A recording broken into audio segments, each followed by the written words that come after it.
present and in every atom of the ocean water and in the heart of every living entity residing in the ocean,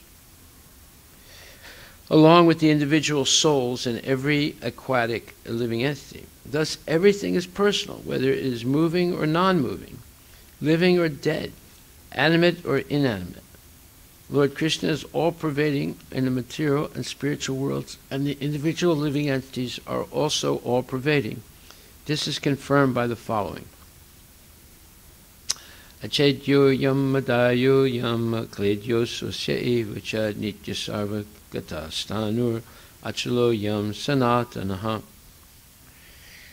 It's the second chapter, 24th verse, and it says, the individual soul is unbreakable and insoluble, and can be neither burned nor dried. He is everlasting, present everywhere, unchangeable, immovable, and eternally the same. So, what does present everywhere mean?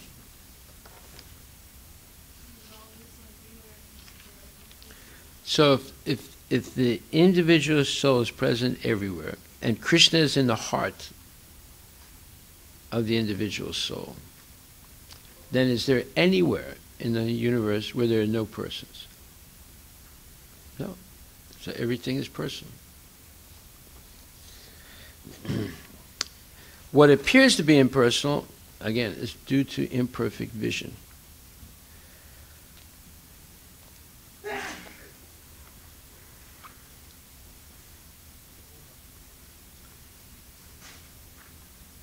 So, Prabhupada in the Bhagavad Gita says that there's really no argument between the personalists and the impersonalists. Now, this is a surprising statement.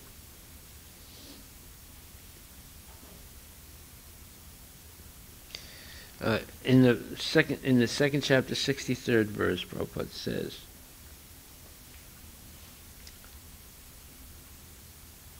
by development of Krishna consciousness, one can know that everything has its use in the service of the Lord. Those who are without knowledge of Krishna artificially try to avoid material objects, and as a result, although they desire liberation from material bondage, they do not attain to the perfect stage of renunciation. Their so-called renunciation is called falgu, or less important. On the other hand, a person in Krishna consciousness knows how to use everything in the service of the Lord. Therefore, he does not become a victim of material consciousness. For example, for an impersonalist, the Lord or the Absolute, being impersonal, cannot eat. Whereas an impersonalist tries to avoid good eatables, a devotee knows that Krishna is the supreme enjoyer and that he eats all that is offered to him in devotion. So after offering good eatables to the Lord, the devotee takes the remnants, called prasadam. Thus, everything becomes spiritualized, and there is no danger of a downfall. The devotee takes prasadam in Krishna consciousness, whereas the non-devotee rejects it as material. The impersonalist, therefore, cannot enjoy life due to his artificial renunciation, and for this reason, a slight agitation of the mind pulls him down again in the pool of material existence. It is said that such a soul, even though rising up to the point of liberation, falls down again to his not having support in devotional service. So, this is saying that the impersonalist cannot really enjoy life. Why?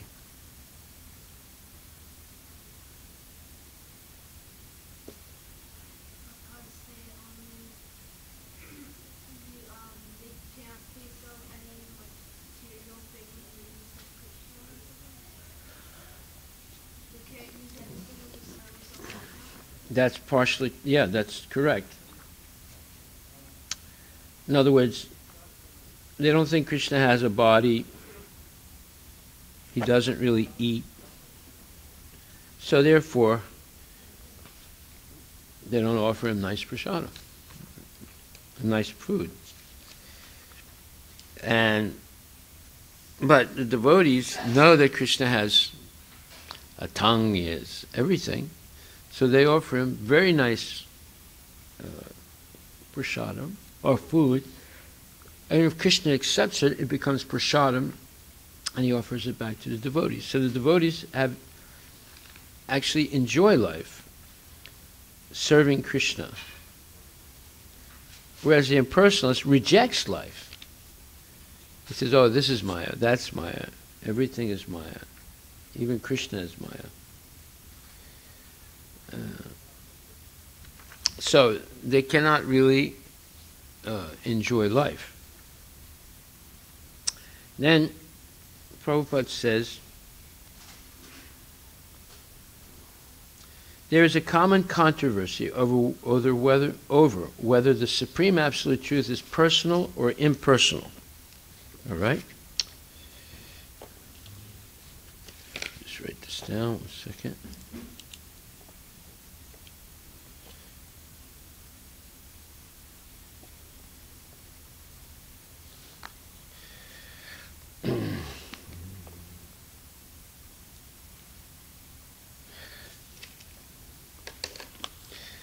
As far as Bhagavad Gita is concerned, the Absolute Truth is the personality of Godhead, Sri Krishna. And this is confirmed in every step.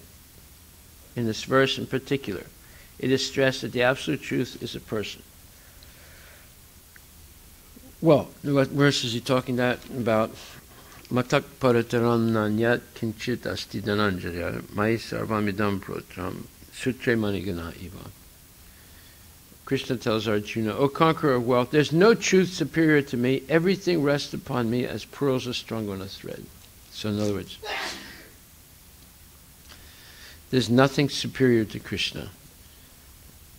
And therefore, if we are persons, it's because Krishna is a person. If you say Krishna is a non-person, then how come we became persons? How can we be something that God is not? That's a fallacy. If God is the origin of everything, then he also has personality. We can't be something that God is not. Like, for example, if you're a person, did you come from non-persons? No. So you know you're a person. You're a distinct person. Therefore, you came from others who are persons. You weren't born from a rock. Right? That's not a person. Or a, let's say, a pencil. It's not a person. Right? You can't say, oh, this is my father, and hold up a pencil. It's crazy. If you're a person, you came from persons.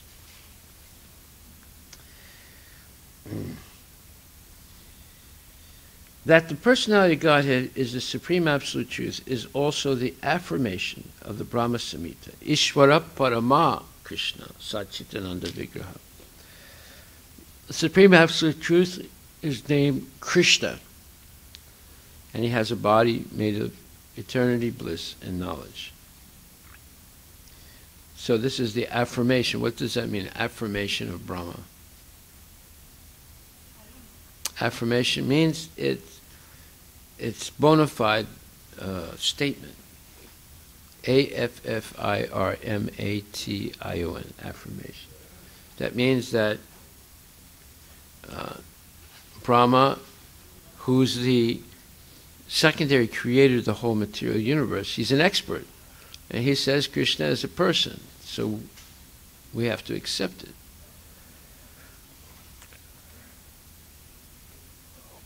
And he says, Ishvara, the Supreme Controller, Parama Krishna, Parama means the Supreme, his name is Krishna, Satchitananda Vigraha, and he has an eternal body made of bliss and knowledge.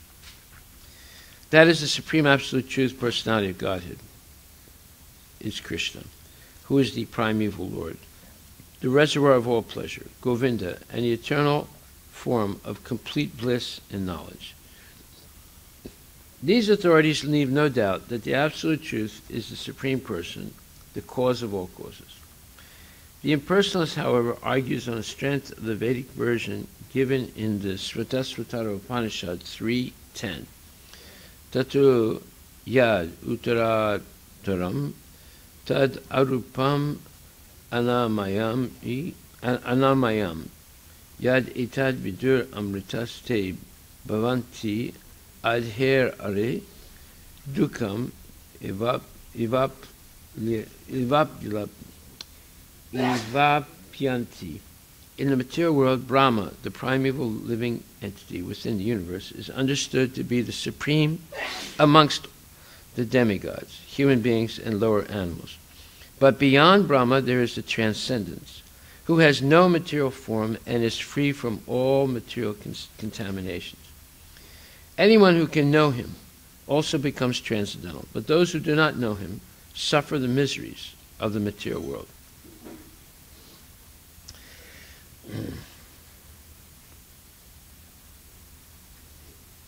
So, beyond Brahma, there is what's called transcendence, who has no material form and is free from all material contamination. Now, the Mayavadis take this statement and misinterpret it. They say, aha, here's the proof that God is not a person. All right, and I'm going to read this again. Now, you point out to me what statement the Mayavadis misinterpret. Listen carefully. In the material world, Brahma, the primeval living entity within the universe, is understood to be the supreme amongst the demigods, human beings, and lower animals. But beyond Brahma, there is a transcendence, who has no material form and is free from all material contaminations. Anyone who can know him also becomes transcendental, but those who do not know him suffer the miseries of the material world. But wait.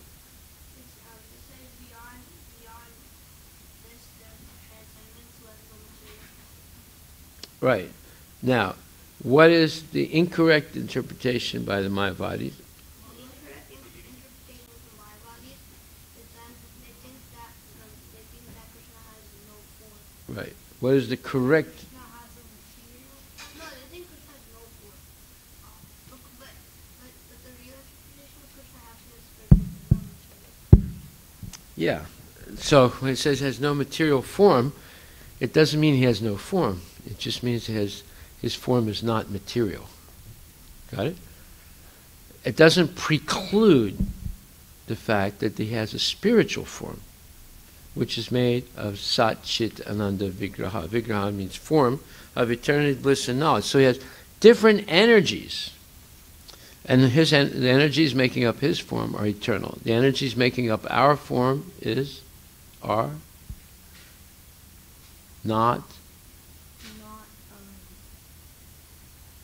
Starts with an E. No, what? It's not eternal? Yes, it's not eternal.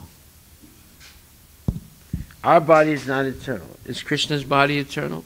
Yeah. Okay. So, our non-eternal body is covering our eternal body. What is our eternal body? The soul has an eternal body, yeah. Exactly right. The impersonalist puts more stress on the word arupam. Arupam means no form. But this arupam is not impersonal. Okay, not impersonal is called a double negative. What happens when there's a double negative? Okay, this is what? Yeah, exactly. They cancel each other. Oh, I thought you were talking about like. It is mathematics. It is mathematics. A double negative is a term for mathematics, but it's also applied to phrases in English. When you say, the form of Krishna is not impersonal, what does that mean? The form of Krishna is not like light, or it doesn't have like a material body. It's not like this body. Well, not impersonal, the two negatives cancel each other. So it would become, the form of Krishna is, if you say the form of Krishna is not impersonal, then the two negatives cancel each other, and then the statement actually means the form of Krishna is No. Okay, impersonal is a negative form. Right? When you put not impersonal, it's two negatives. What happens when there are two negatives? Yeah. So then, when it says the form of Krishna is not impersonal, what does that mean? Krishna, what does it mean? If it's not impersonal, Yeah. it's like not eternal. No. Come on. The two negatives cancel each other. So how should you, what does it actually mean if it says the form of Krishna is not impersonal? What does it actually mean? If the two negatives, not, im, cancel each other, then what is the correct understanding of that phrase? What? Krishna is not impersonal. Wrong. Come on. Well, I mean, he's eternal, but like, What? Krishna's eternal. No. No. Wrong. Come on. If something is not impersonal, what does that mean? It is Personal? exactly right. It is personal. Okay, you got it? If it's not impersonal, it means it's personal. So when you use a double negative, it's to either confuse people or to put special stress on something. The people who don't understand double negatives, like both of you understand what it is, but you couldn't figure it out when you were given an example. All right? So it can confuse people, or it's used for special emphasis. Instead of saying the form of Krishna is personal, if you say the form of Krishna is not impersonal, you're putting more stress like that. Okay. Or you're doing it to confuse people, either way. The impersonalist puts more stress on the word arupam, meaning no form. But this arupam is not impersonal. Means what? Arupam is not impersonal. What does that mean? Nothing is personal. Yes.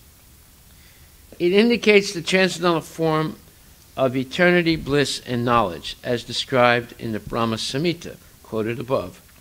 Other verses in the Svatara Upanishad, chapter 3, verses 8 and 9, substantiate this as follows. So I'm reading from 7th chapter, 7th verse. Vedaham mitam purusham mahantam.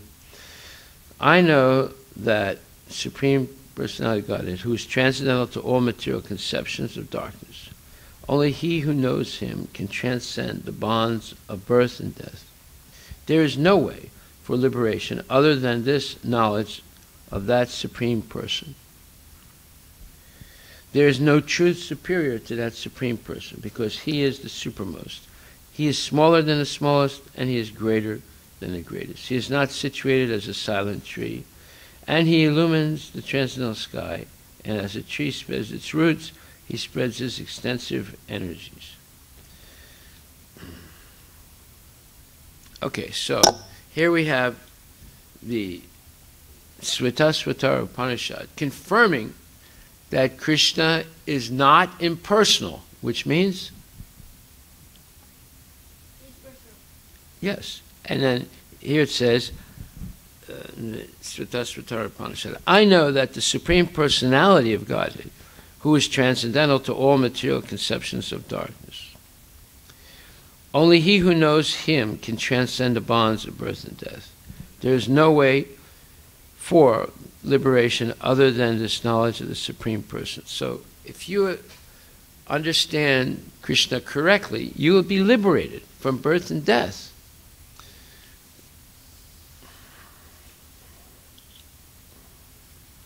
There's no truth superior to that Supreme Person, because he is the supermost. He is smaller than the smallest, and he is greater than the greatest. So, what is the smallest thing that we know of? Adam? No. Smaller than the atom. Soul, yes. And what's smaller than the soul? the super soul. Yeah, because he's in the heart of the soul. So not the soul is in the heart of the body, right?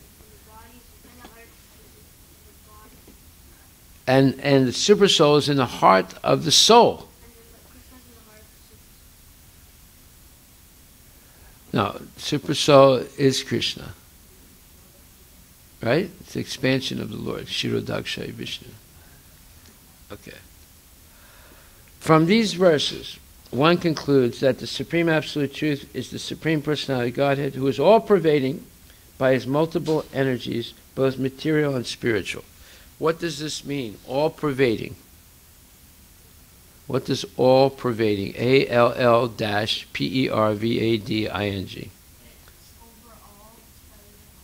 No. All-pervading. I think it means that he controls everything. No.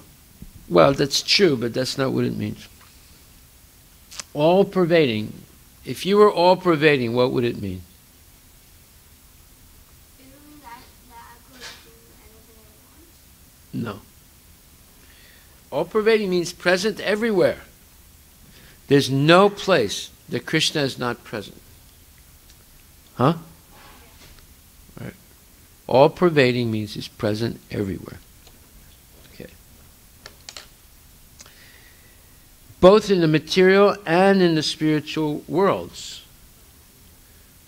So if Krishna is present everywhere, and we also know that the jiva, the living entity, is present everywhere.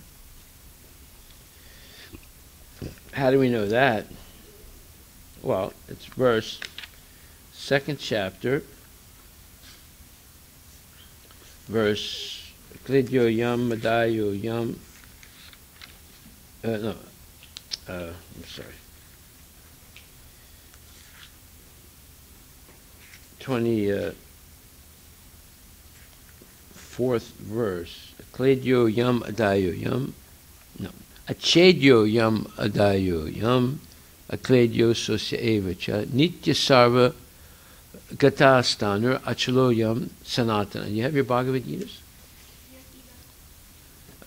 Okay, how about you does? Then get one. There's you dub and there's you does. No, it's here. Come here. You don't have to go downstairs. Run back. Okay, bring it. Huh? 2nd chapter, 24th verse. Adayo yam, no, akledyo yam, adayo yam.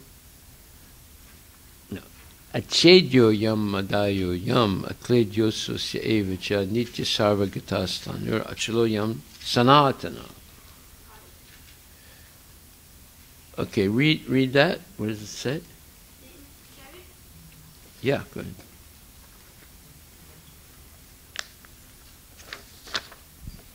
The individual soul is unbreakable and insoluble, and can be neither burnt nor dried. He is everlasting, present everywhere, unchangeable, immovable, and eternally the same. Purport. All these qualifications of the atomic soul definitely proves that the individual soul is eternally the atomic particle of the spirit whole, and he remains the same atom eternally, without change. The theory of monism is very difficult to apply in this case, because the individual soul is never expected to become one homogeneously. But what does homogeneously mean? Homogeneously. Homogeneously means there's something like a liquid or a room full of light, and everything is one. Homo means one.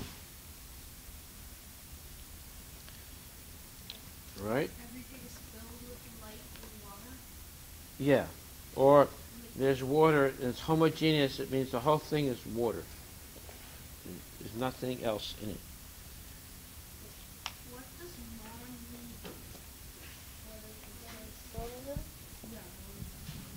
Manasa means oneness also.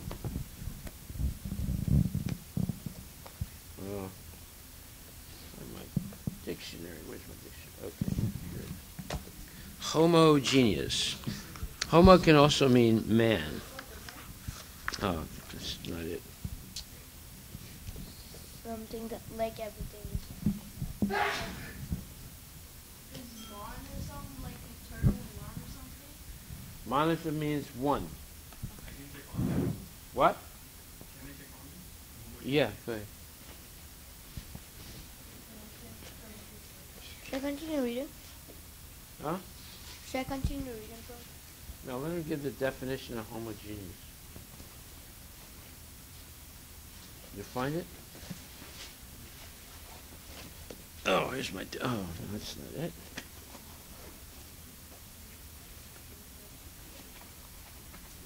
Homogeneous means the same kind. Yeah, the same thing. I like The same. all of the same kind. Right.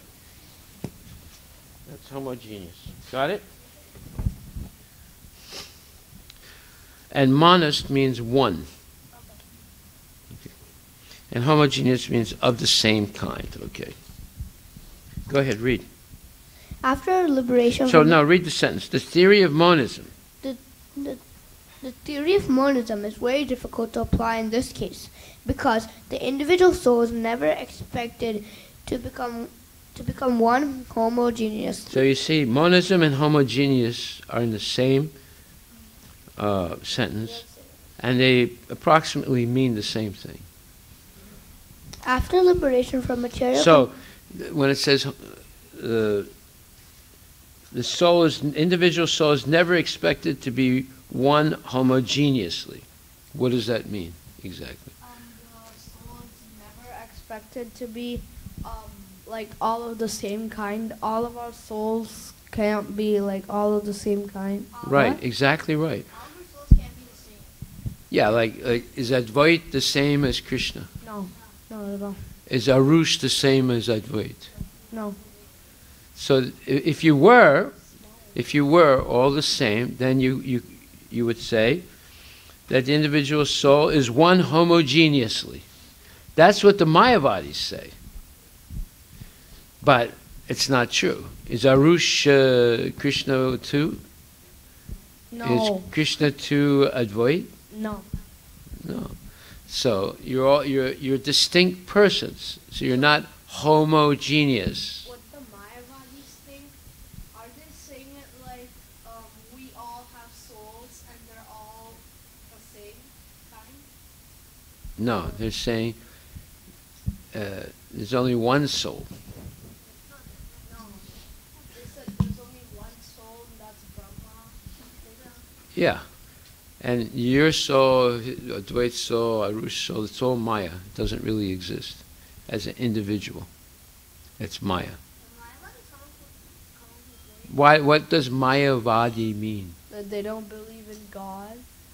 No, it means that they're worshiping something that is not true. Maya means something that's not true, right? It's false. So a Mayavadi is a person who worships something that's false.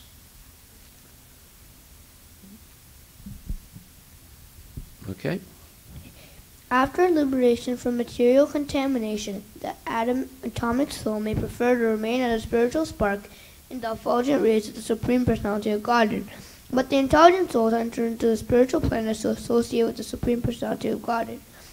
So this is like, let's say you're going to be in the first rocket ship that goes to Mars. And that rocket ship is built by Amazon.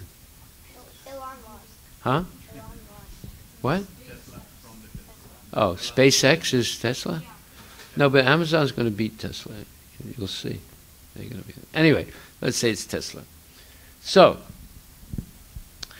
Elon Musk is saying the people who go to Mars first should not expect to survive.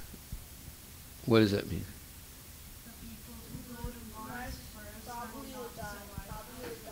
They're going to die. Do you know there's still people who want to go? Yeah, about 20,000 people want to go first. See how dumb people are.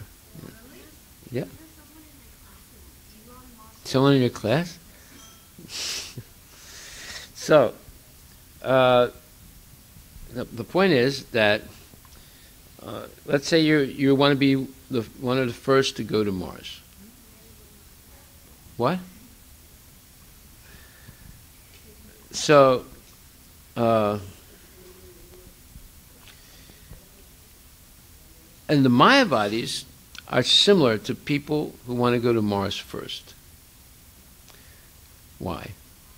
Because they want to merge into the Brahman effulgence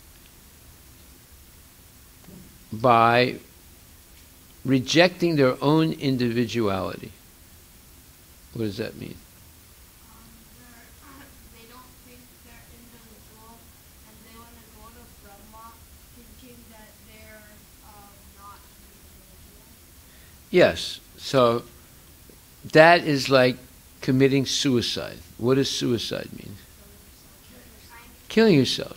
So if you practice denying your individuality so you can merge into the so-called oneness of Brahman, that is a type of word that starts with an S. Suicide. Yeah. It's a type of suicide.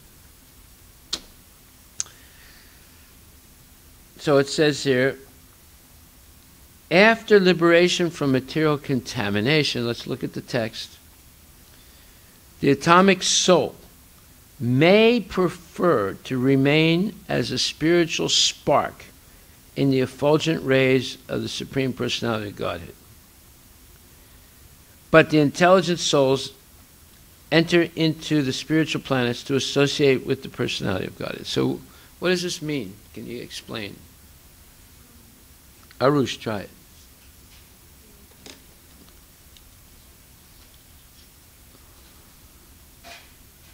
What does it mean? Read it yourself. You read it out loud. Give him the microphone.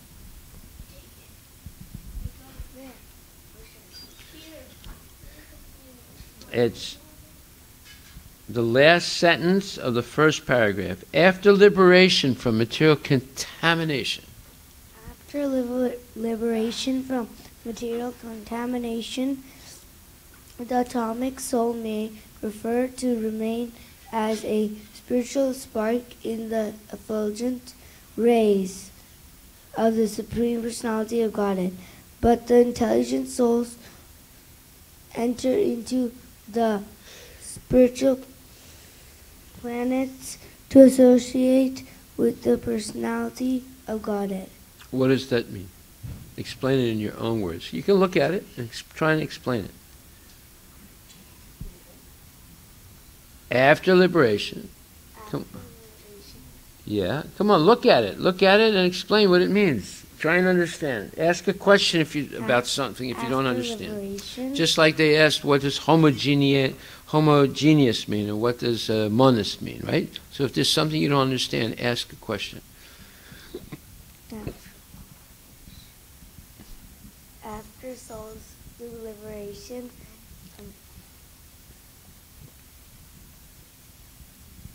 Yeah. material, What? from material contamination. All right. Krishna 1 wants that. Give him the microphone. Go ahead.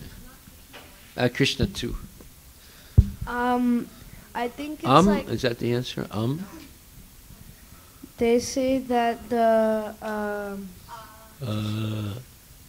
atomic soul wants to like be a spark with Krishna, like be like a little insignificant, I don't know, some small thing with Krishna, but then the intelligent souls want to like be, I don't know, they want to associate with Krishna. Yeah, which one do you want to be? You want to be a little spark in the Brahman effulgence? Associating with Krishna. That makes sense, right? On a planet. What do they mean by like spark, Prabhu? Well, Okay, now, this is very interesting. The Brahman effulgence, what is it exactly? It's the effulgence of Krishna. It's like, what? The effulgence of Krishna. It's what? It's the effulgence of Krishna. Okay, it's effulgence, but that's correct, but what is it more specifically? Like the light that comes from Krishna and from the light Krishna. They say that Brahma has some light and you need to focus on the light and then No, what you're saying is correct, but be more specific. Now, what you said so far is correct, but be more specific. What is the Brahma Jyoti? What is it comprised of? It's comprised of light. What? What is it made up of? Right. Like, let's say you have cornflakes cereal. You put milk in it, right? So if I ask you a question, I say, what is your bowl of cereal made up of? And? Milk and? Whatever else you put in it, right? What? artificial stuff. Maybe. Okay. So now, what is the Brahma Jyoti comprised of? What is it made up of? Light. Huh? Light. It's like the Brahma Jyoti effulgence and then there's like that light that comes from, I don't know, like deeper. Okay. So, this is the Brahma Samhita, see? Okay. Now,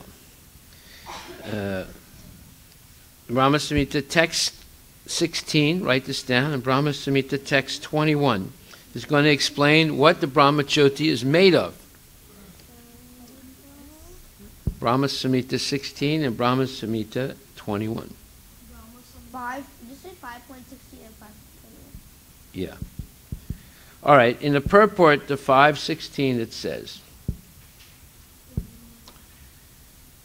the innumerable jivas, what's a jiva? It's soul, like you and me, as spiritual particles emanating from the oversoul in the form of pencils of rays of light. Can you repeat that? You don't have to write this down, it's a little complicated, but just try and understand it. The innumerable jivas as spiritual particles emanating from the oversoul meaning the supersoul, in the form of pencils of rays of light, of effulgence, have no relation with the mundane world when they come to know themselves to be the eternal servants of the Supreme Lord. So, here, Bhaktisiddhanta Saraswati Thakur is revealing that the Brahma Jyoti is made up of jivas, of souls, right? And they're in the form of pencils of rays of effulgence, or pencils. Yeah. Okay. Now, in 521, he says that, I'm sorry, yes, 521, he says, in the purport, he says, the jivas are the infinitesimal particles of his spiritual effulgence and are, therefore, not perishable like mundane things. So, 2 times in the Brahma Samhita, he reveals that the Brahma Jyoti is made up of infinite spiritual souls. Spirit souls, yes. Is jiva souls, or like is it the super soul? No, souls. Individual souls like Krishna 1 and Krishna 2. And Advait and Arush. Yeah, okay? So, now do you know what the Brahma Jyoti is comprised of? You don't? Krishna 1's... I didn't understand. What does comprise mean? It means what it's made of. Okay, so do you understand now what the Brahma Jyoti is comprised of? What do you say, Krishna 2? I don't know. You don't know? Yeah, I can't figure. That's your new name now. We're going to change your name from Krishna 2 to I don't know. Okay. No, it's what is it comprised of, Advait? Comprised of innumerable jivas. Oh, Yes, exactly. Can you write it down? No. Okay, no, his name is I don't know. Write it down. I don't know. Okay, what are you going to say? Only those jivas will get go back to Krishna, Godhead. So then there will be no such. Every jiva has to. That's their end goal to go back to Godhead. There's innumerable jivas. If some go back to, well, they're already with Godhead because Brahmajyoti is the effulgence of Krishna, but they are in a type of illusion, thinking that their problem is they haven't taken shelter on a spiritual planet. The Brahmajyoti is the substratum of all creation, material and spiritual. So, in that Brahmajyoti, in the spiritual world, there are many planets. It's just like you. You're one of the first people to go to Mars, right? You're on the rocket, and it's going toward Mars. Now, if it misses Mars and just goes out into space, where are you? In space. Basically, you're nowhere. Because if you don't land on a planet, there's no possibility that you could stay alive. But if you land safely on a planet, there's some hope for you, right? So if you land on a spiritual planet, that means you're going to live forever. So, but the Mayavadis, they don't believe that there are spiritual planets. They believe there's only the Brahman, effulgence. So, will they ever find refuge? No, that means they're going to fall down eventually. You can't stay suspended in space indefinitely. As soon as they have one little desire, they fall down.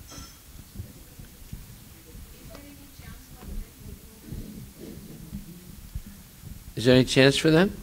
Only if they have a guru, a bona fide guru. Just like the four Kumaras were impersonalists. But they had a bona fide guru, their father, Brahma. So he was able to steer them correctly. They wanted to go step by step, right?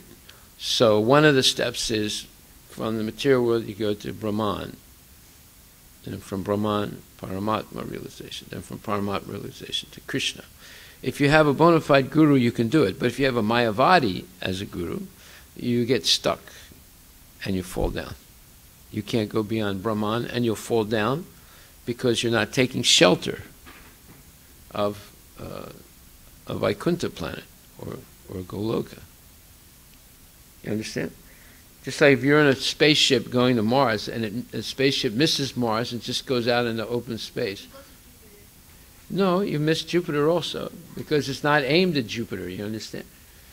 They made a mistake of calculation and missed Mars. Now you're going. You're just going in space. So, and not in the material world. But your lifespan is limited. So therefore, the rocket could keep going way after you died. Right? I mean, there are certain planets or stars that are 40 million light years away from the Earth. Let's say you get into a rocket.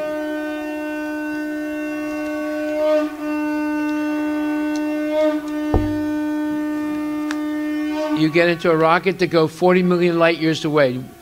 Even if the rocket reaches the destination, will you reach it? No, you can't live 40 million light years. No, you can't even live 1 light year. That's 1 light year is the distance light travels 1 year.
I'll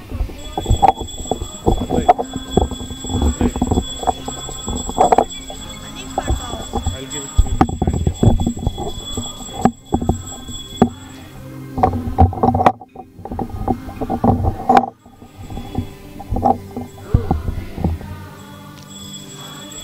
Sham.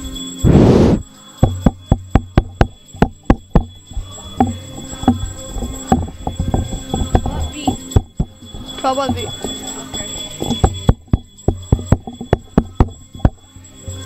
Probably the sun. So. And switch it off. So, remember that all sides. Can you give me cartels? Cartels.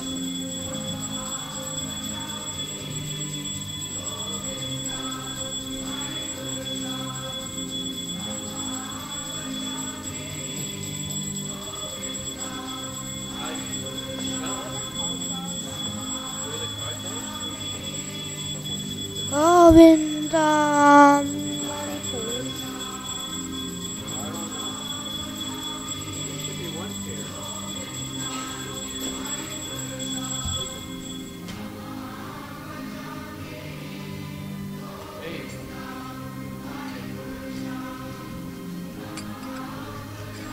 One pair. The Adi Purusham Vaham Bhajami Govindam Adi Purusham Tamaham Bhajami Govindam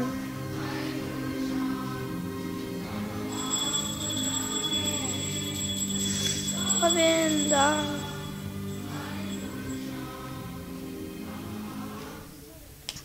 Yashomati Nandana Brajapadanagara Gokula Janjana Kana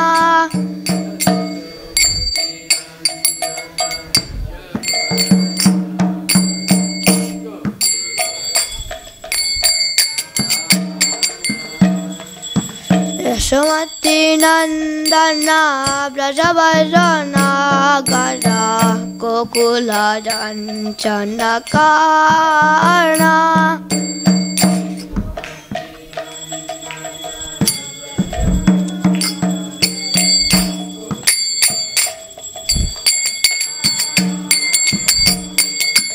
Gopi Paranadana Madana Manohara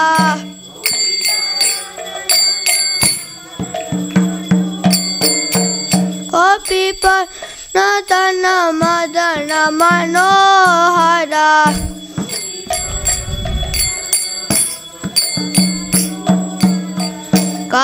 Kaliyadamana Vidana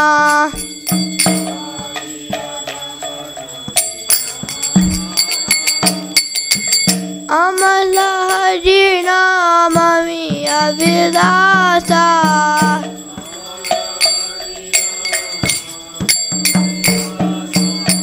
Vipina Purandara Navina Nagara Bora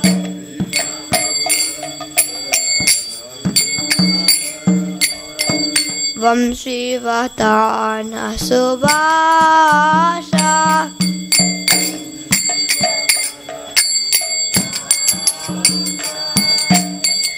Bhajana Palanda Sura Kulana Sana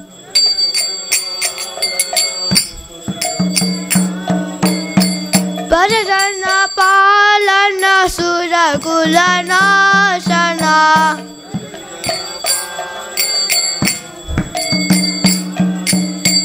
Nanda Godana Rakovala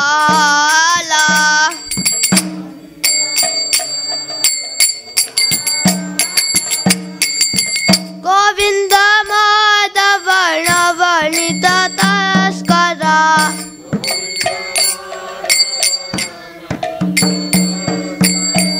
Govinda Madhavana Vanita Taskara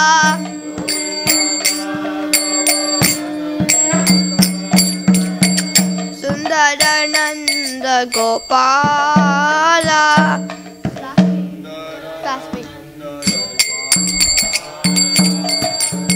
Yamuna tata chara gopi vasana hara.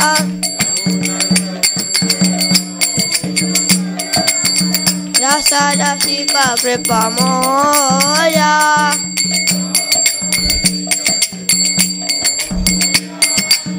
Shri Radha Vallabha Vrindavana Nattabala.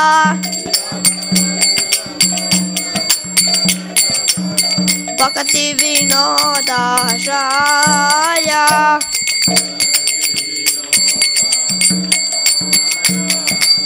Yashomati Nandana Braja Balana Gasha Kokula Ranja Kana.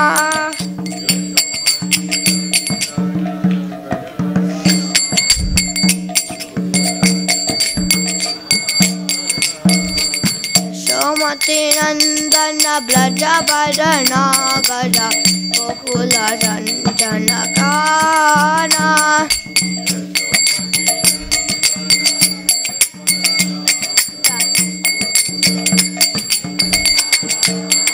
Jaya Radha Nila Madhav Radha Nila Madhav Radhe.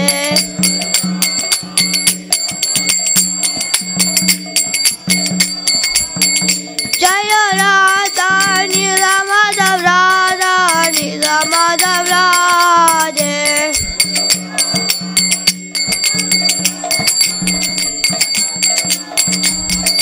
Jaya Jagannatha Jaya Jagannatha Jaya Baladeva Jaya Subhadra.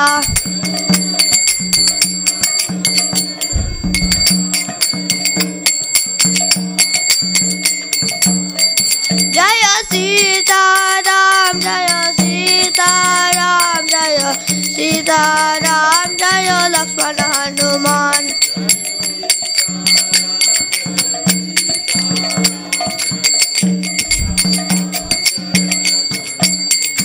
Jaya Lakshmi Narasimha Jaya Lakshmi Narasimha Jaya Lakshmi Narasimha Jaya Lakshmi Narasimha.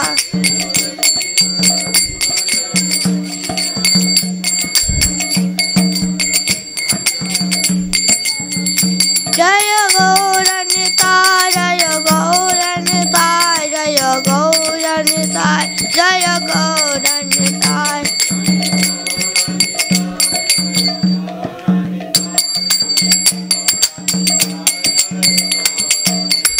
Jaya Jaya Prabhupada Prabhupada Prabhupada Jaya Jaya Prabhupada.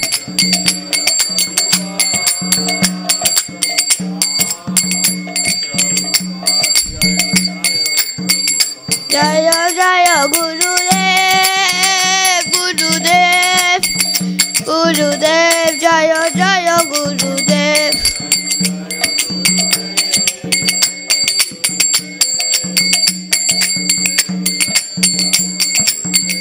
Nittai Gaura Hari Bol Hari Bol Hari Bol Nittai Gaura Hari Bol.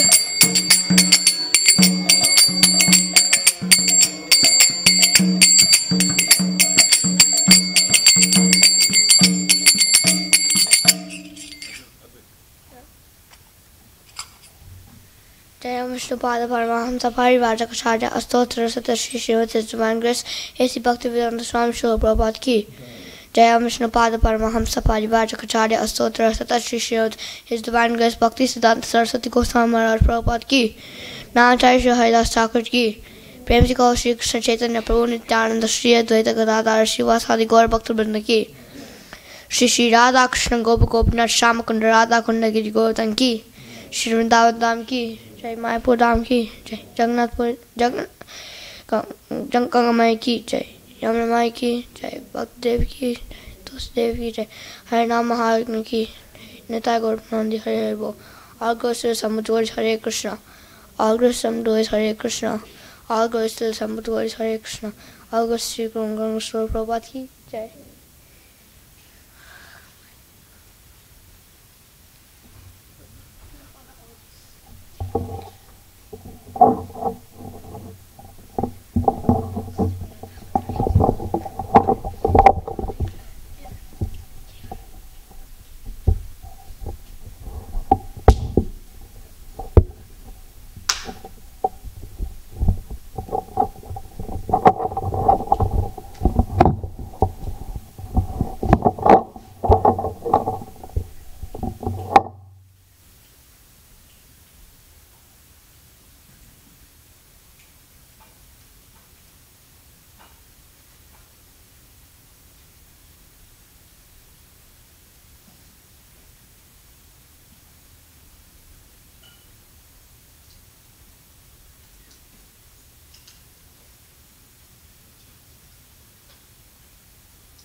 So far we've learned 3 words: monist, homogeneous, and comprise.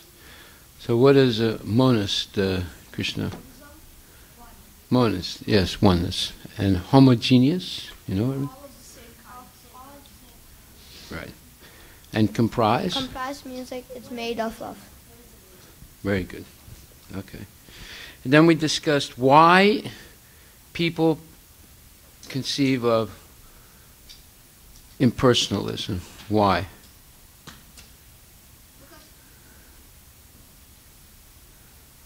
think Krishna doesn't have a form.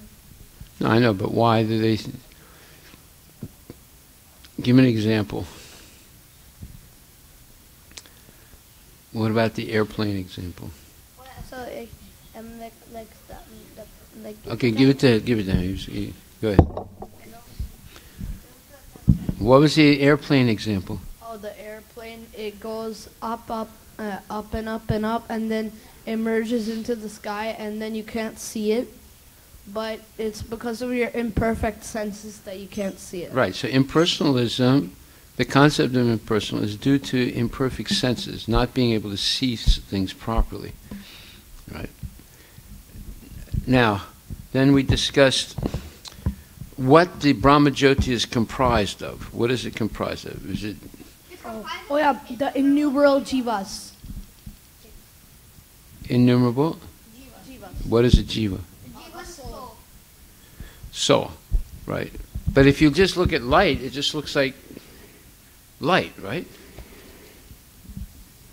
Then how come it's comprised of the jivas? How do we know? What's the proof? Jai Shishirada Nilamada. How do we know? How do we know that the Brahmajyoti is comprised of jivas, or individual souls? In what?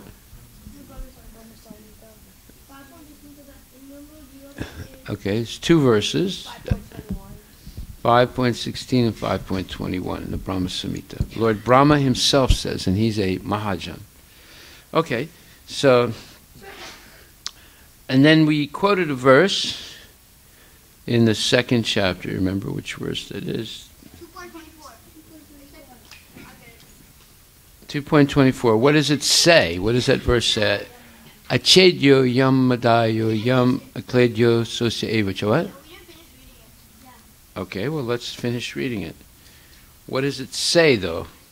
What does the verse say, first It of says, all? the individual soul is unbreakable and insoluble, and can never be burned or dried. He is everlasting, present everywhere. Okay, that's the unchangeable. point. Present everywhere. That means that individual souls, all pervading. Well, yeah, it's present everywhere. And what is the soul of the individual soul? Super soul. So therefore, there are 2 persons present everywhere, all pervading, the individual soul and the super soul. So is there any such thing as impersonalism? No, it's due to imperfect vision. This is not, because if Krishna is everywhere, that means there's a person everywhere, in everything. And even in the soul of the individual soul, as Paramatma. And the individual soul is also sarvagata, all-pervading.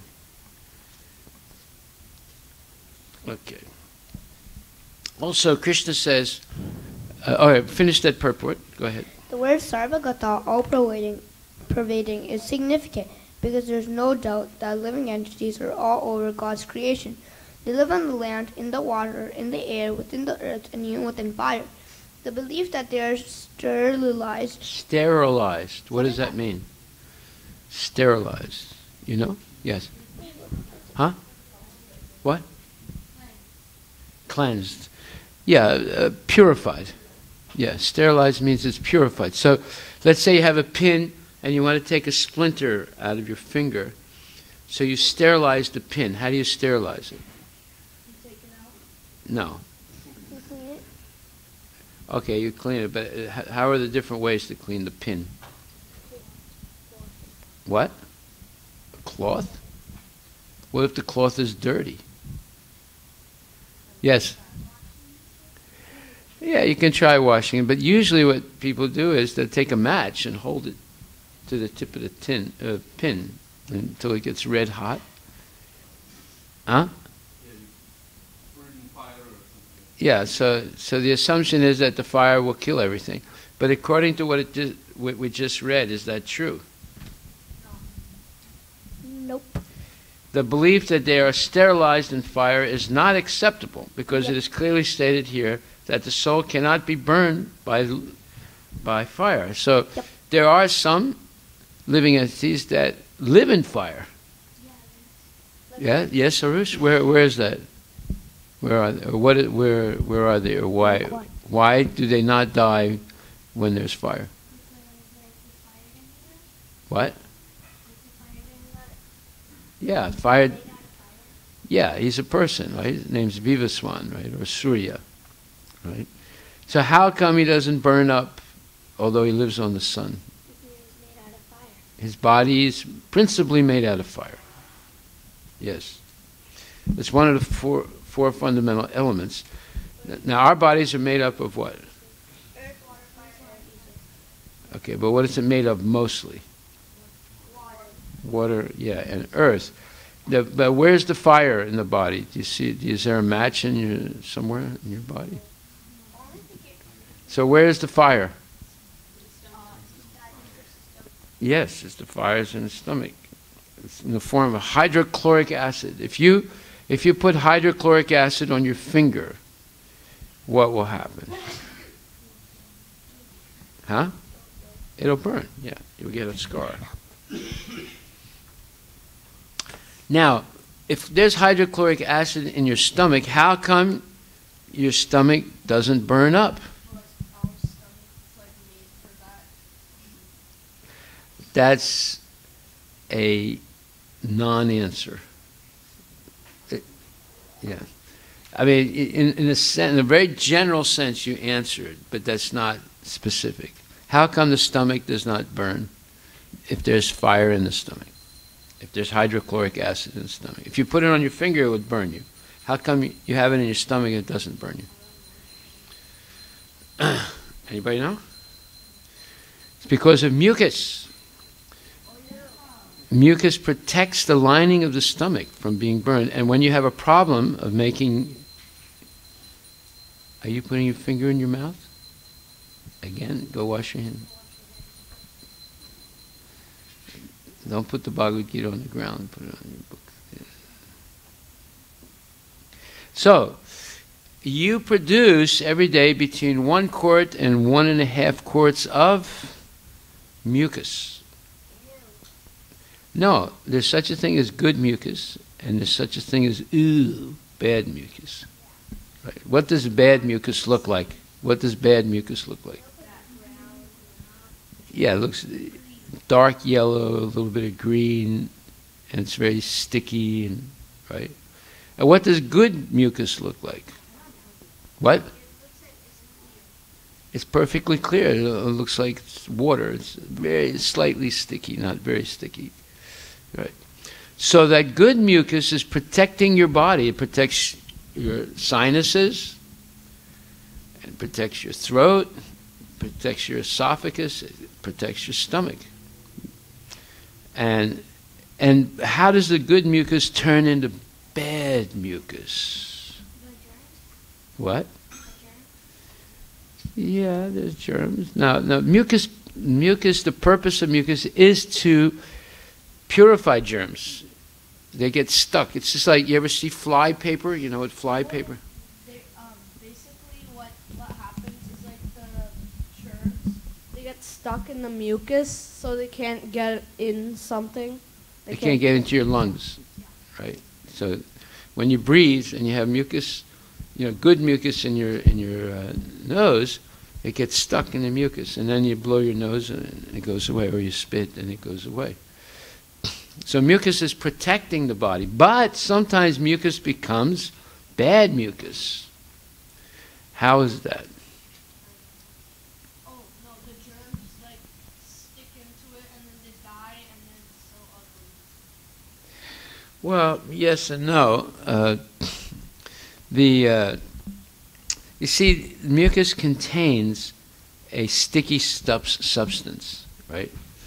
But when it's good mucus, it's not too sticky, you know. But when you eat too much junk food, who likes junk food? Raise their hand. Okay, so that means you're a mucus baby.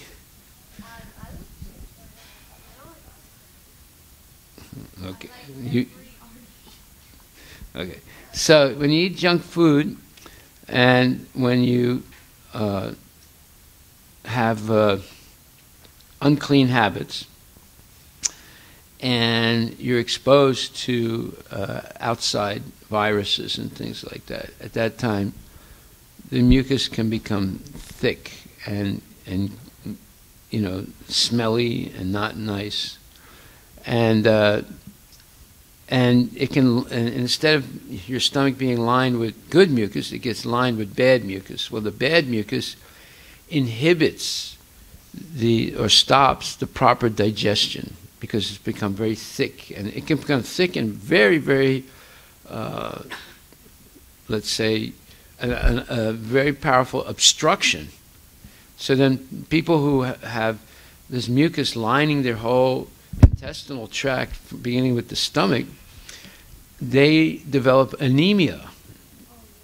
What is anemia? Huh? You studied that in biology? What's anemia? I'm not in biology, but anemia is a sort of, that's all I can remember. Now, anemia means you eat a lot, but you can't digest it. Oh yeah. So you get thinner and thinner, right? You're not able to digest because the whole system is full of this sticky mucus, right? Now, I'm going to tell you how to get rid of bad mucus, but I'm going to pass my hat around afterwards so you can leave me a donation, right? Because what I'm going to tell you now is worth a lot of money, right? Anyway, I don't have a hat, so you don't have to worry. The one thing that can get rid of mucus rather quickly and the bad mucus and return your body to making good mucus is F-E-N-U-G-R-E-E-K.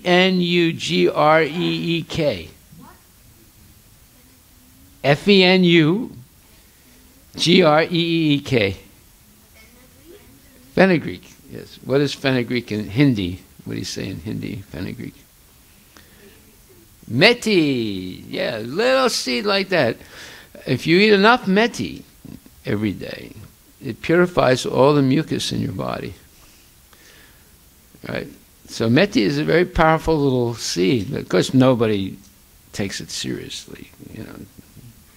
And even if I told you now, you probably won't do anything about it. So it doesn't matter. You could go and get some nasal spray or some nonsense thing in the pharmacy. But methi is an amazing herb if you know how to use it. Now I'll explain to you how to use it now. You ready? And now I'm going to pass the hat around a second time. You sprout it for about 2 days. Then you mix it with honey and you eat it. It actually tastes very good like that. You had explained earlier in your classes. Oh yeah, that guy, Kelly, he's a very rich guy, and then he kept bringing junk food, and then you're like, Prabhu, you're not worried, you keep eating junk food. He's like, I'm not worried, I have a doctor in Houston, so he just jumps on a plane because he's like filthy rich, and then he just goes there What's he doing in Houston? and goes to a doctor. No. He goes there, he gets bypass. Oh yeah. Bypass surgery. That means they put these metal tubes in your heart and your arteries because your arteries have failed. They're too weak. Dumb. So they put and then he gets another, and he gets a pacer to help his heart to give electric charges to his heart so that it beats, and then he can live maybe another 5 years like that, you know. But if he keeps eating junk food, he won't be even 5 years. He what? After 5 years?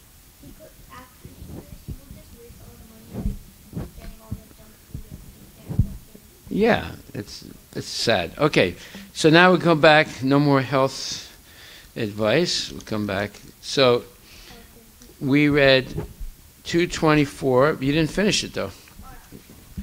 The belief that they are sterilized in fire is not acceptable because it is clearly stated here that the soul cannot be burned by fire. Therefore, go ahead. Therefore, there is no doubt that there are living entities also on the sun planet with suitable bodies to live there.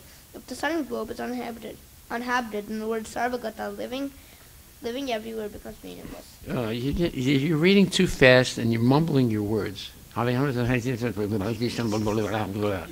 can't understand anything you're saying. If, it says here, if the sun globe is uninhabited, then the word sarvagata, living everywhere, becomes meaningless. Yes, that means the scientists say, oh, nobody lives on the sun, it's too hot, right? Then when you read this verse, nitya sarvagata stana, it doesn't mean anything, right? Why does it not mean anything? Because you got fake news. What is fake news? Yeah. So if the scientists say, let's look it up on the internet. Does someone live on the moon? I mean, on the sun? Yes? You're saying yes? No. We want to know what the scientists say, not what. Does someone live on the sun? Are there living entities on the sun? This is exciting.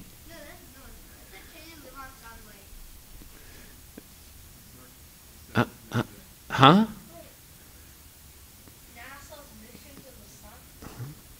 Are there living entities on the sun? It's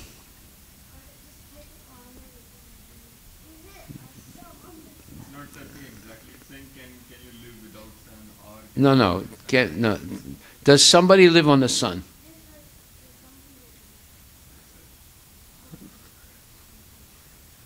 Does somebody live on the sun?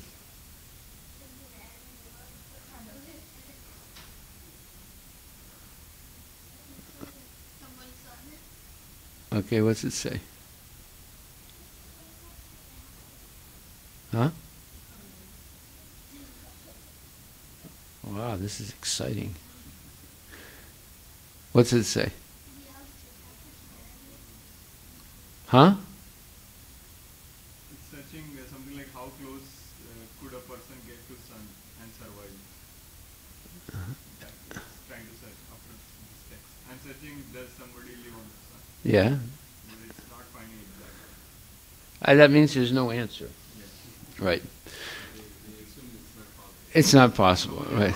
So that's called fake news. Hey, we actually get a prize. No one's asked this question before. Right? Even Google has no answer. Wow, that's good. Okay, so we just read that, and oh yeah. So now we're going to read 9:4. 9:4.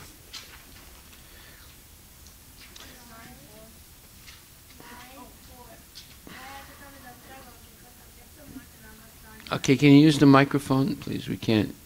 We can only hear your raspy voice without the microphone. Okay, let Krishna do the purport. 9:4.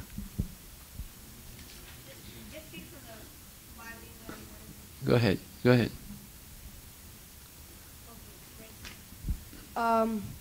By me in my by me in my unmanifested form, this entire universe is pervaded. Okay, so where did we see the word pervade before? All pervading. Sarvagata. Now it says something else is all pervading. What else is all pervading? By Krishna in his unmanifested form. What is that? The entire universe. Yeah. What is that unmanifest? Okay, go ahead. You read. Go ahead. All beings are in me, but I am not in them. Purport. The Supreme Personality of Godhead is not perceivable through gross material senses. it is said, Ata Krishna Namadi. Nabhaved graham indriya sevan mukhe jiva dosvayameva puratyada. Go ahead. Go ahead. Ata Shri Krishna Namadi Nabhaved. Graham indriya. Just read the English. Okay. Lord Shri Krishna's name, fame, pastimes, etc. cannot be understood by material senses. Only to one who is engaged in pure devotional service under proper guidance is he revealed. In the Brahma Samhita 5.38, it is stated, Read the English. One can see the Supreme Personality of Godhead, Govinda, always within himself and outside himself if one has developed a transcendental loving attitude towards him. So, what is the key to seeing Krishna? What is the key? A loving attitude towards Krishna. Yes. How do you express a loving attitude toward Krishna? You have to have faith and love. Well, how do you know someone has love? By service. If you love someone, you will serve them. If you don't love them, you don't serve them. Right? Okay, go ahead. Thus, for people in general, he is not visible. Why? Why is he not visible for people? Imperfect senses. No. And no love and faith. Yes. No service for Krishna. Yeah. Here it is said that although he is all-pervading, everywhere present, he is not conceivable by the material senses. So when he says, all beings are in me, but I am not in them,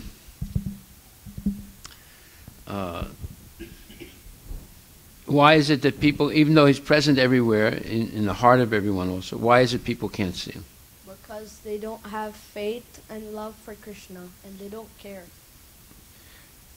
Yeah, but you cannot see him with material senses. Yeah. So what it means is when your senses are contaminated by the material nature, you can't see him. So how can you see him if you can't see him with material contaminated senses? What can you do? Let's say you had scissors and you left them in the garden for 3 years, and then you found them in the garden, but they're all rusted. Would you be able to open and close the scissors? No.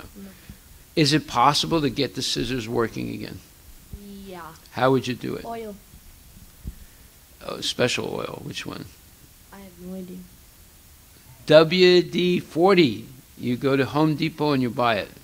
You spray it on it, and eventually it cleans the rust off, and then you can open and close the scissors. Now, the same way you have senses, but when the senses are affected by material nature, you can't see Krishna. So what's the WD-40 for the senses?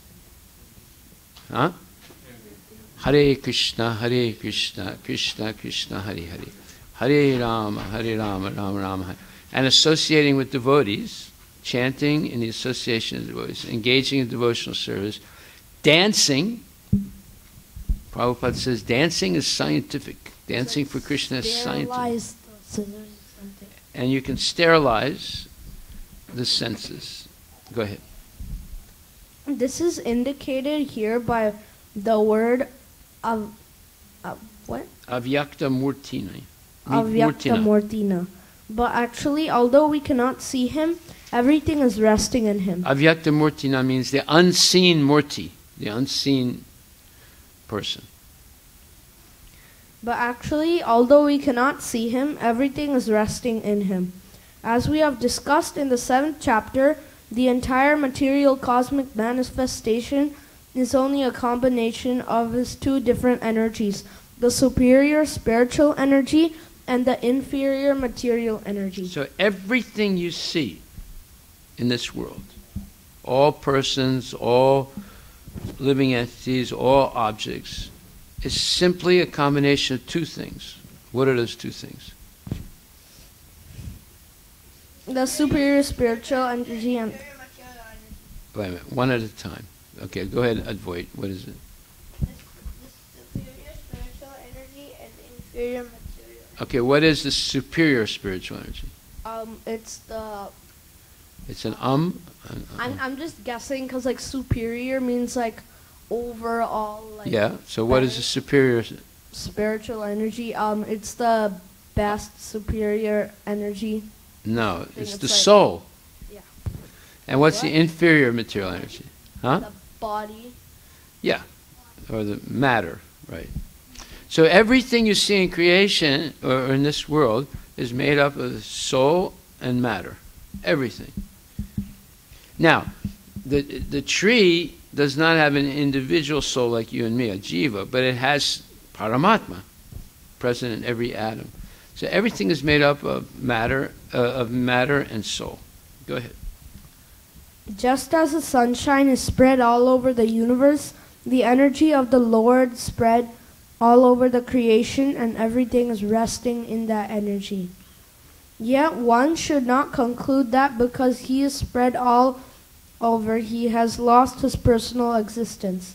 To refute such an argument... What does refute mean? I don't know. Defeat. Yes, correct. Thank you. Defeat. To defeat such an argument, the Lord says, I'm everywhere, and everything is in me, but I'm still aloof. What does aloof mean? Aloof means not effective. Not what? Not effective. Yeah, but aloof literally means above, right? It's not, but it means not affected. Yes. For example, a king's head... Like, for example, you're sitting here right now, and a void is pinching you. So that bothers you, right? But if you're flying in an airplane 35,000 feet up in the air, and a void is still sitting here, would he be able to pinch you? Yeah. He could? Yeah, I don't know. No, if you're up in an airplane going over this temple, flying, let's say, to New York, and you pass the temple, and you're 35,000 feet up in the air, and Advaita is still sitting here. Oh, I thought you meant like sitting next to... No. So you wouldn't be affected. You're aloof from Advaita's pinching, right? You're not affected by it. So aloof means you're way above something. Can't do anything about it. Yeah, go ahead. For example, a king heads a government which is but the manifestation of the king's energy. The different governmental departments are nothing but the energies of the king, and each department is resting on the king's power. But still, one cannot expect the king to be present in every department personally. That is a crude example. Crude means a very poor, rough example. Dumb example. Huh? No, crude means it's not refined. It's not perfect. That's what he's trying to say. It's not perfect. Oh, okay. Similarly, all the manifestations that we see and everything that exists, both in this material world and the spiritual world, are resting on the energy of the Supreme Personality of Godhead. The creation takes place by the diffusion. Diffusion. Diffusion. It means the spreading. The spreading. Yes. By the spreading of his different energies, and as stated in the Bhagavad Gita, Vitistabhyam idam Krishnam. Krishna. He is everywhere present by his personal representation, the diffusion of his different energies. Okay, so means he's present everywhere as Paramatma and also as Brahman, because everything is situated on the Brahman, and Brahman permeates everything, and Paramatma permeates everything. So in two ways, he's present everywhere, and everything is resting on him. Okay, so here we have Sarvagata, 2:24, it says that living entities are everywhere. They're all pervading. And then you have this other verse here, 9:4, that says that Krishna is all pervading. And now we're going to look at 10th chapter, verse number 42. 10:42. Okay, Let's see, Ria, you want to open up 1042, and you can read. Give her the microphone. 10th chapter, 42nd verse, Ria.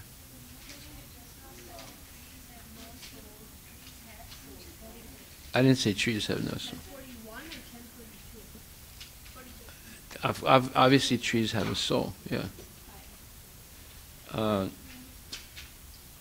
You remember the sentence that I said that in?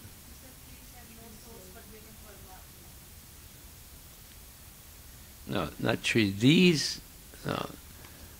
What did I say? No. I was talking about the chair. The chair has no individual soul, but it has Paramatma. Okay, Ria? Go right ahead.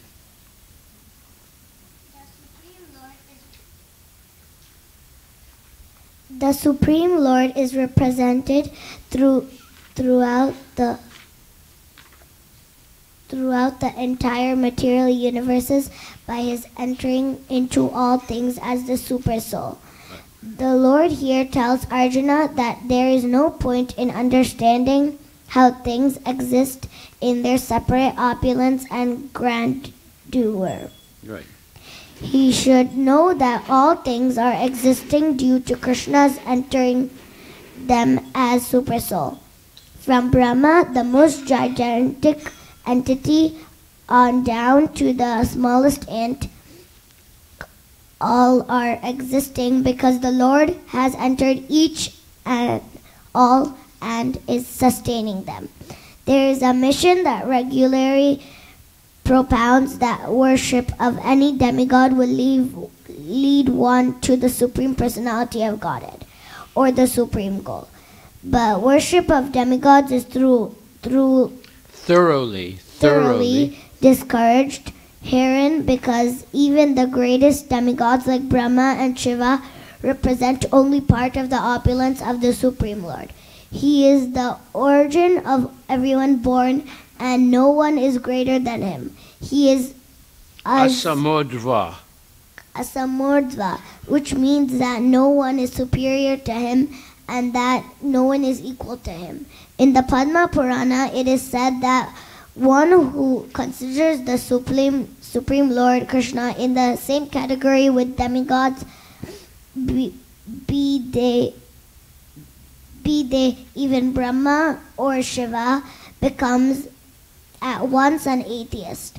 If, however, one thoroughly studies the different descriptions, thoroughly studies the different descriptions of the opulences and expansions of Krishna's energy, then one can understand without any doubt the position of Lord Sri Krishna and can fix his mind in the worship of Krishna without deviation.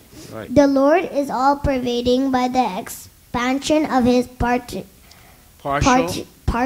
representation.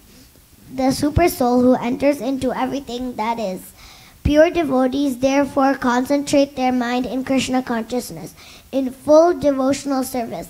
Therefore, they are always situated in the transcendental position.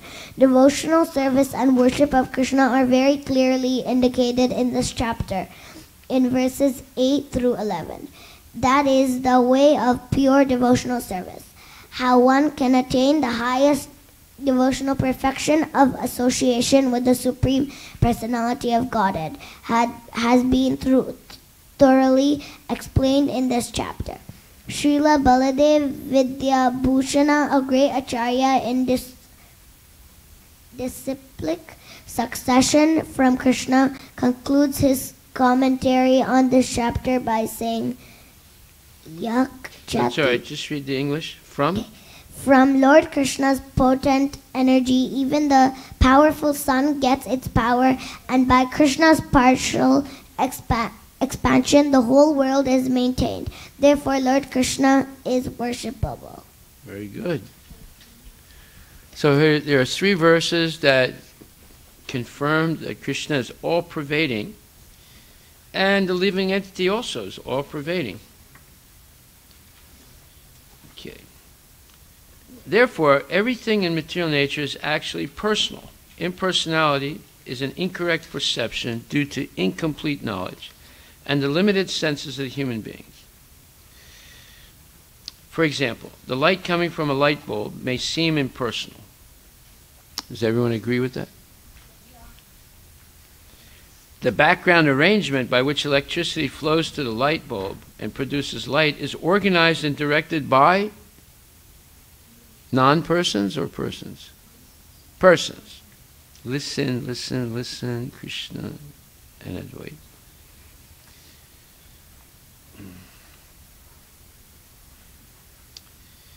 The background arrangement by which electricity flows to the light bulb and produces light is organized and directed by persons in the electric company factory. The generators in a factory are driven by either coal, oil, gas, wind, water, or nuclear power, which produce electrical energy. These are all dependent on the sun's light, which is the origin of all energy in the universe.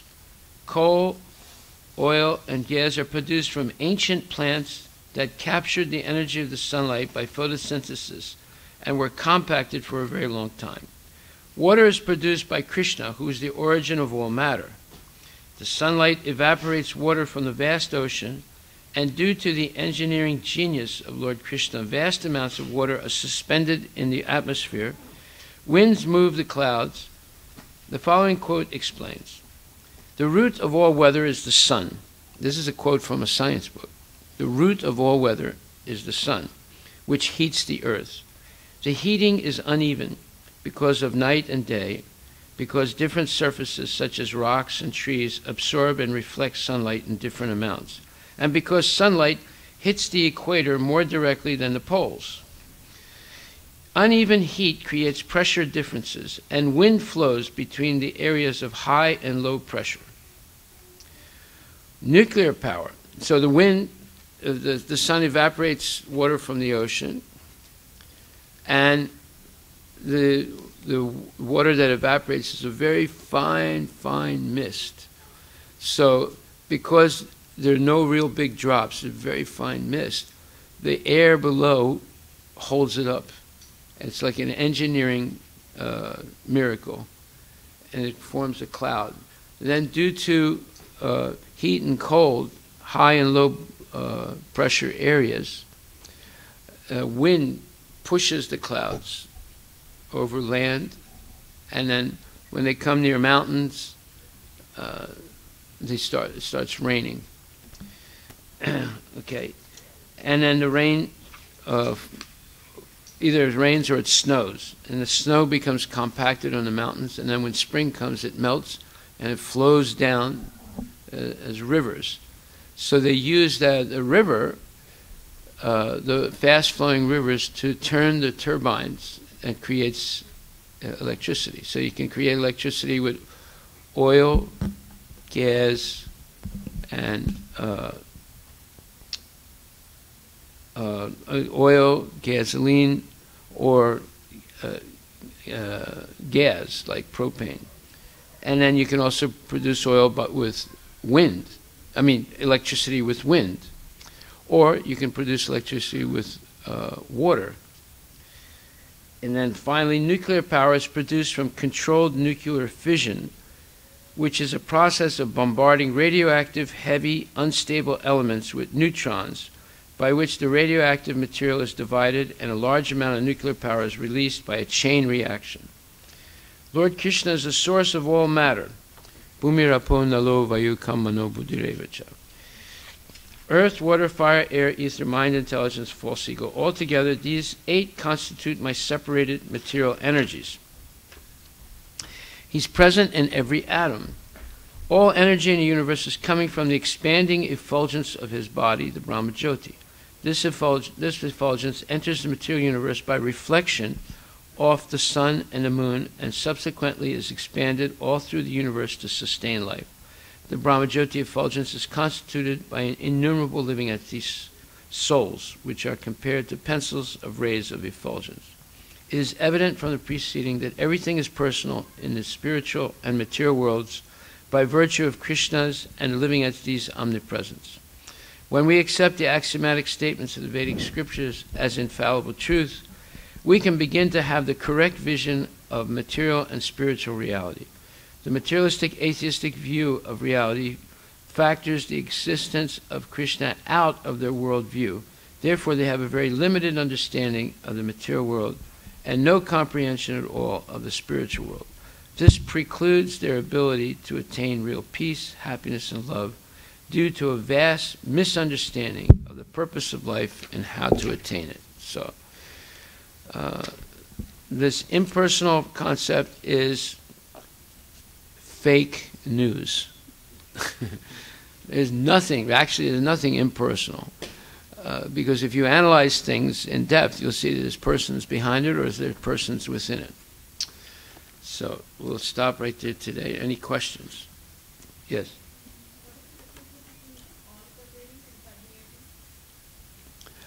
Very little difference. Something that, well, if you say all permeating and all pervading, it'd be the same thing.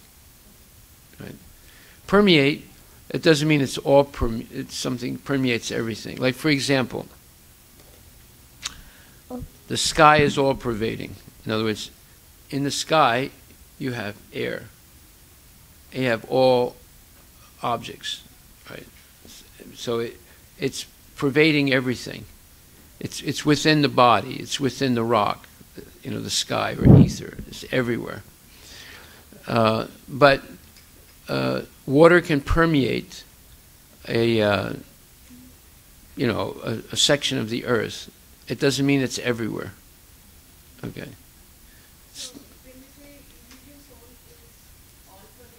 The what? The what soul? Jiva, yeah.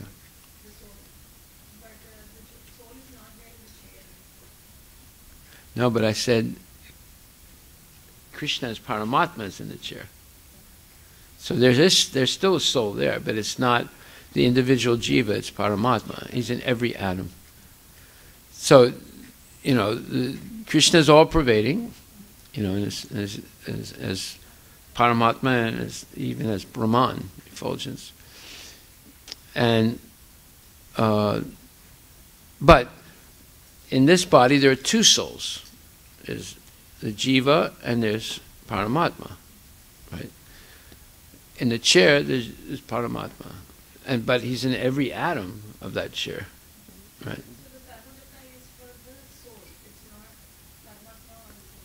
No, but Sarvagata is referring to the Jiva Atma. But Krishna is the soul of the soul. So he's also present. Yeah.